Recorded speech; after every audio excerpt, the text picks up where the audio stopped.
Have you ever wondered why we spend so much? Why we're constantly upgrading our phones, buying clothes we don't need, and living in a cycle of buy, buy, buy? Is it because we're just wired that way, or could it be the money we use that pushes us to consume? Today, we're diving into a big question. Could consumerism survive in a world where the only currency was Bitcoin? Let's explore how our money system might be encouraging us to spend, and whether Bitcoin could change everything. Let's start with the money we use every day, fiat currency. Currencies like the dollar, euro, or yen are managed by central banks, and their value comes from trust in governments, not a physical commodity like gold. But here's the kicker. Central banks print more money to stimulate economic growth, which causes inflation. Inflation means your money loses purchasing power over time. That $10 you saved last year, it might only buy $9 worth of goods this year. So what do people do? They spend. Fiat currencies, by their very design, encourage us to spend now rather than save for later. Add easy access to credit cards, loans, and buy now, pay later schemes, and you've got a system that thrives on consumerism. It's no wonder our economies are built on spending.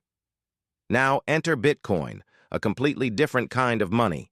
Unlike fiat currencies, Bitcoin has a fixed supply of 21 million coins. That's it. No central bank can print more. And because of this limited supply, Bitcoin often increases in value over time as demand grows. This creates a very different mindset for Bitcoin users. Instead of spending, they're incentivized to save.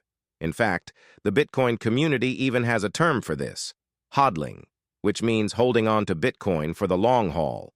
If Bitcoin were the only currency, would people spend at all? Or would they just keep saving, waiting for their Bitcoin to be worth even more tomorrow? This raises a critical question.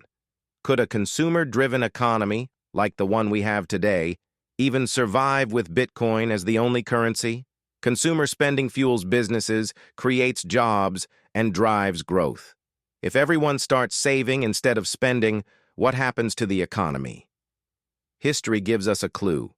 During periods of deflation, like the Great Depression, reduced spending caused economic contraction and widespread hardship. Bitcoin's deflationary nature could lead to similar challenges in a world that depends on consumption to thrive. But what if Bitcoin doesn't kill the economy? What if it creates a new one? Imagine a world where people prioritize saving and long-term planning over impulsive spending. Instead of buying the latest gadget, they might invest in innovation, infrastructure, or even renewable energy.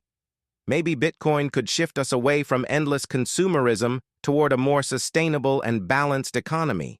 It's a bold idea, but one worth exploring. So, does Bitcoin challenge consumerism? Absolutely. With its fixed supply and deflationary tendencies, Bitcoin makes us rethink how we spend and save. But could we build an economy without constant consumption? That's the real question. I'll leave it to you. Do we need a consumer-driven economy to thrive, or is there a better way?